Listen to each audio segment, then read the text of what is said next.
بالله من شرور أنفسنا ومن سيئات أعمالنا من يهده الله فلا مضل له ومن يضلله فلا هادي له وأشهد أن لا إله إلا الله وحده لا شريك له وأشهد أن محمدا عبده ورسوله أما بعد أعوذ بالله من الشيطان الرجيم بسم الله الرحمن الرحيم ومن يرتد منكم عن دينه فيمت وهو كافر فأولئك حبطت أعمالهم في الدنيا والآخرة وأولئك أصحاب النار هم فيها خالدون.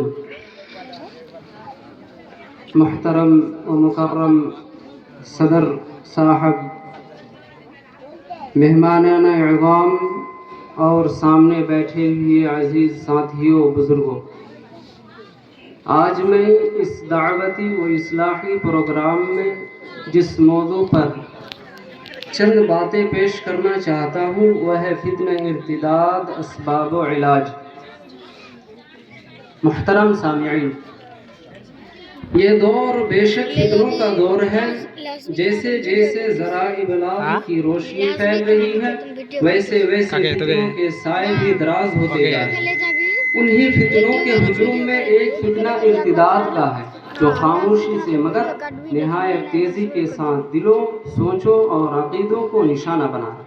غرض یہ کہ آج امت مسلمہ ایک ایسے طوفان کے کنارے کھڑی ہے جس کی لہریں ریت نہیں ایمان بہا کر لے جا رہی.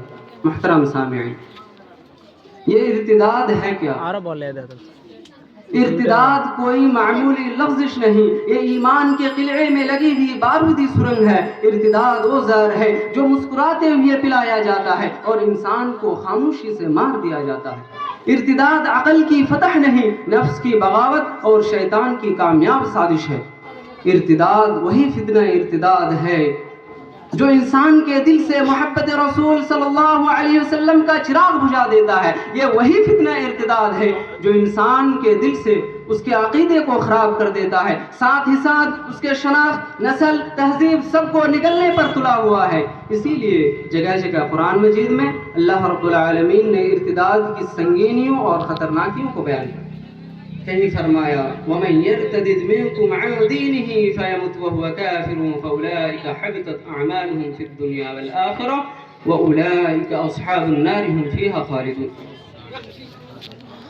اور تم میں سے جو لوگ اپنے دین سے پلٹ جائیں اور اسی کفر کی حالت میں مرے، ان کے اعمال دنیاوی اور اخروی سب غارت ہو جائیں گے اور یہ لوگ جہنمی ہوں گے اور ہمیشہ ہمیشہ جہنم میں رہیں گے. کہیں فرمایا ان الذين كفروا بعد ایمانهم ثم ازدادوا كفرا لن تقبل توبتهم واولئك هم الضالون، کہ بے شک جو لوگ ایمان لانے کے بعد کفر کرے پھر کفر میں بڑھ جائے ان کی توبہ ہرگز قبول نہیں کی جائے گی اور یہ لوگ گمراہ لوگ ہیں. ان دونوں آیتوں سے معلوم ہوا کہ جو ایمان لانے کے بعد کفر میں چلے جائے یعنی کافر ہو جائے،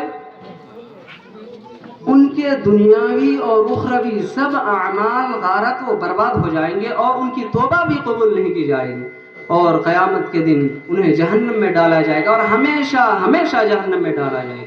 اور ایک اور آیت میں کہا کہ یہ سب سے بڑے گمراہ لوگ ہیں. محترم سامعین، جب قرآن مجید نے ارتداد کو بغاوت، اعمال کی ہلاکت اور توبہ کی عدم قبولیت کا پروانہ جاری کر دیا تو اب ضروری ہے کہ ہم محض انجام پر نہ رکیں بلکہ اس سوال پر سنجیدگی سے غور کریں کہ آخر وہ کون سے اسباب ہیں جو آج مسلم لڑکے اور لڑکیوں کو ارتداد کے فتنے کی طرف دھکیل رہے ہیں. تو سب سے پہلا اور بنیادی سبب دین سے دوری، جہالت اور کمزور عقیدہ ہے. کیونکہ جب کسی کے اندر اسلام کی جڑیں کمزور ہو، ایمان و یقین بے زور ہو، دین سے رشتہ کمزور ہو، علم کی جگہ جہالت کا شور ہو، جنت اور جہنم کا تصور دھندلا ہو، تو سمجھ لو کہ یہی وہ موڑ ہے جہاں دین سے دوری، جہالت اور ضعف عقیدہ ایک مومن کو دھکیل کر کفر و ارتداد کے دہانے پر لا کھڑا کرتے ہیں.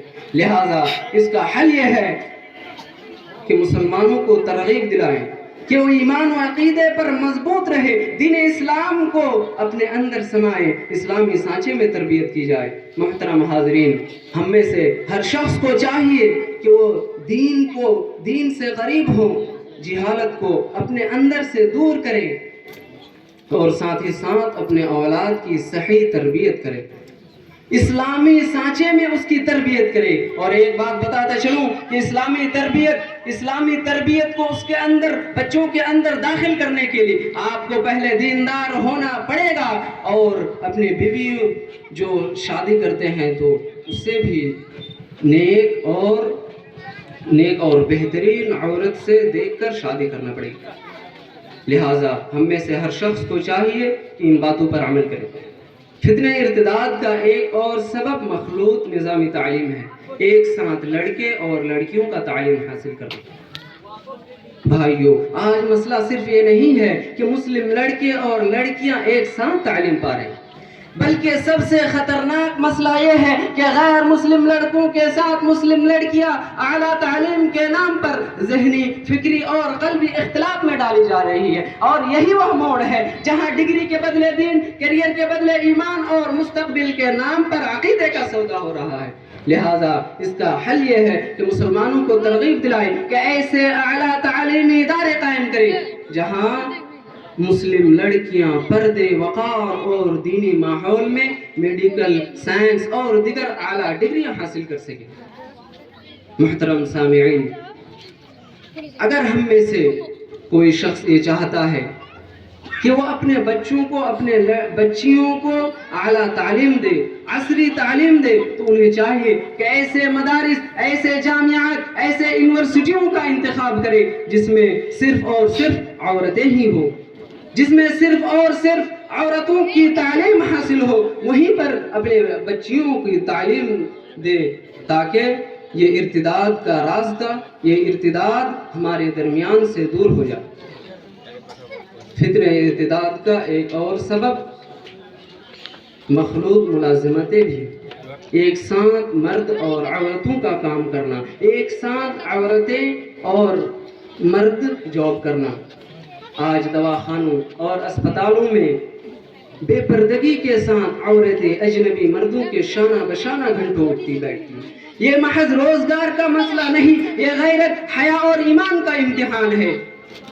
سوال ہے ہر اس عورت سے کہ کیا شریعت نے اسے حکم دیا کہ وہ جب بھی کوئی سامان لے تو بازار جائے؟ بے پردگی کے ساتھ عورتیں عید کے موقع پر بازار چلی جاتی ہیں۔ ان سے سوال ہے کہ اللہ تعالیٰ نے فرمایا وَقَرْنَ فِي بُيُوتِكُنَّ، کہ تم اپنے گھروں میں ہی ٹھہری رہو۔ ایک اور مقام پر اللہ رب العالمین نے فرمایا وَقُلْ لِلْمُؤْمِنَاتِ يَغْضُضْنَ مِنْ أَبْصَارِهِنَّ وَيَحْفَظْنَ فُرُوجَهُنَّ وَلَا يُبْدِينَ زِينَتَهُنَّ، کیا آپ مومن عورتوں سے کہہ دیجئے کہ وہ اپنی نگاہوں کو پست رکھے اور وَلَا يُبْدِينَ زِينَتَهُنَّ، اور اپنی زینت کو ظاہر نہ کرے۔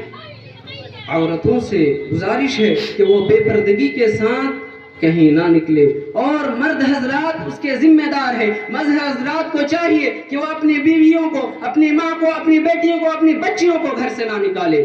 یہ آپ سے سوال کیا جائے گا، آپ اس کے ذمہ دار ہیں۔ قیامت کے دن جب سوال کیا جائے گا تو آپ اس کے جواب دہ ہوں گے۔ محترم سامعین، فتنہ ارتداد کا ایک اور سبب مہنگی شادی بھی ہے۔ آج ہم نے شادی کو سنت نہیں شہرت کا ذریعہ بنا۔ جھوٹی شان و شوکت کے جنون نے غریب اور متوسط گھرانوں کی بیٹیوں کے نکاح پر تالے ڈال دیے ہیں۔ سوچو، جب نکاح مہنگا ہوتا ہے تو فتنہ سستا ہو جاتا ہے۔ اسی کے نتیجے میں معصوم جوان بچیاں غربت اور مہنگی شادیوں سے تنگ آ کر غیروں کا ہاتھ تھام لیتی ہے اور ارتداد کو گلے لگاتی ہے۔ لہٰذا اس کا حل یہ ہے کہ اس شور غفلت میں اہل ثروت اور تمام والدین کو پیارے نبی کریم صلی اللہ علیہ وسلم کے فرمان کو سامنے رکھنا چاہیے کہ خیر النکاح یسرہ، کہ نکاح کو آسان کرنا خیر کی علامت ہے۔ اس پر عمل کریں گے تو انشاءاللہ ارتداد کا راستہ ختم ہوگا، اور جو مسلم لڑکیاں اور مسلم لڑکے کافر ہو جاتے ہیں اس سے بچ سکتے ہیں۔ محترم سامعین، جب ہم نماز پڑھتے ہیں تو نبی کریم صلی اللہ علیہ وسلم کے طور طریقے پر نماز ادا کرتے ہیں۔ جب ہم زکوٰۃ دیتے ہیں تو نبی کریم صلی اللہ علیہ وسلم اور صحابہ کے طور طریقے پر زکوٰۃ دیتے ہیں۔ تو جب نکاح کی باری آتی ہے تو ہم نبی کریم صلی اللہ علیہ وسلم اور صحابہ کے طور طریقے کو کیوں چھوڑ دیتے ہیں؟ جب ہم نماز پڑھ سکتے ہیں صحابہ کے طریقے پر تو اپنی بیٹیوں کی اپنی بچیوں کی نکاح کیوں نہیں کرا سکتے ہیں؟ نبی کریم صلی اللہ علیہ وسلم کے زمانے میں صحابی کیسے شادیاں کرتے تھے یہ پڑھنے کی ضرورت ہے، ہم میں سے ہر شخص کو جاننے کی ضرورت ہے۔ اس لیے ابوالکلام آزاد جو اپنی تفسیر کی کتاب میں وہ مقدمے بیان کرتے ہیں کہ ہر شخص کو نبی کریم صلی اللہ علیہ وسلم کی سیرت پڑھنے کی ضرورت ہے۔ محترم سامعین، فتنہ ارتداد کا ایک اور سبب سوشل میڈیا ہے۔ آج موبائل سہولت نہیں رہا، فتنہ بن چکا ہے۔ خصوصاً مسلم لڑکیاں لائکس، ویوز اور شہرت کی ہوس میں اپنی ویڈیوز شیئر کر رہی ہیں، اور وہ عفت جو باپ نے عمر بھر سنبھال رکھی چند لمحوں میں اسکرین پر نیلام ہو رہی ہے۔ بے جا محبت، ہر خواہش کی تکمیل، سوشل میڈیا کی کھلی چھوٹ نے مسلم لڑکے اور لڑکیوں کو دین سے دور، حیا سے دور اور آخرکار ارتداد کے دہانے پر لا کھڑا کر دیا ہے۔ لہٰذا اس کا حل یہ ہے کہ وہ سوشل میڈیا پر نگرانی کی جائے، حدود اور وقت کی پابندی لازم کیا جائے، ورنہ سوشل میڈیا کی کھلی چھوٹ ایک دن مسلم لڑکوں اور لڑکیوں کے لیے ارتداد کی سیڑھی بنتا رہے گا اور ہم صرف افسوس کرتے رہ جائیں گے۔ محترم سامعین، ضرورت ہے کہ ہم سب سے پہلے عقیدے کو مرکزی حیثیت دی جائے، دینی ماحول میں بچوں کی تربیت کی جائے، اسی نہج پر جو نبی کریم صلی اللہ علیہ وسلم نے بیان کیا، صحابہ نے بیان کیا، اسی طور طریقے پر، صحابہ کے طور طریقے پر اپنے بچوں کی تربیت کی جائے، اور دیکھا جائے کہ ہر دور میں علماء کا ارتداد کے تئیں کیا کردار رہا، اور مشکلات کی گھڑی میں لوگوں کا ساتھ دیا جائے تو یقیناً انشاءاللہ ارتداد کا راستہ بند ہو جائے گا اور مسلم لڑکے اور لڑکیوں کا ایمان محفوظ رہے گا۔